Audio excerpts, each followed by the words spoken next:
আমাকে নতুন ধান উঠছে, তো ধানগুলো ভাঙাইয়ে চাল সেদ্ধ করে ভাঙাইয়ে তারপর চাল নিয়ে আসলাম।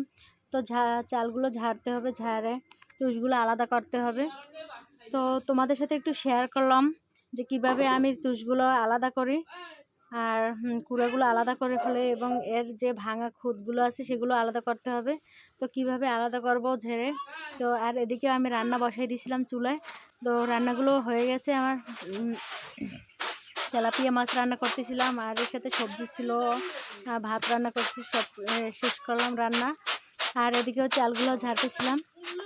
তো আমার ঝাড়তে হবে, এই জন্য আর কি ঝাড়লাম, আর তোমাদের সাথে একটু শেয়ার করলাম যে আমি কীভাবে ঝাড়ি। তো অতটা ভালো পারি না, তারপর একটু ঝাড়লাম আর সেগুলোই তোমাদের সাথে শেয়ার করলাম।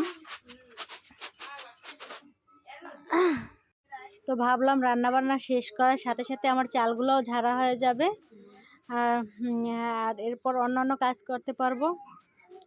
তো এই আর কি রান্নাবান্নার সাথে সাথে আমি চালগুলো ঝেড়ে নিয়েছিলাম, মানে তুষগুলো আলাদা করতেছিলাম, এছাড়া ভাঙা খুঁতগুলো আলাদা করতেছিলাম। তো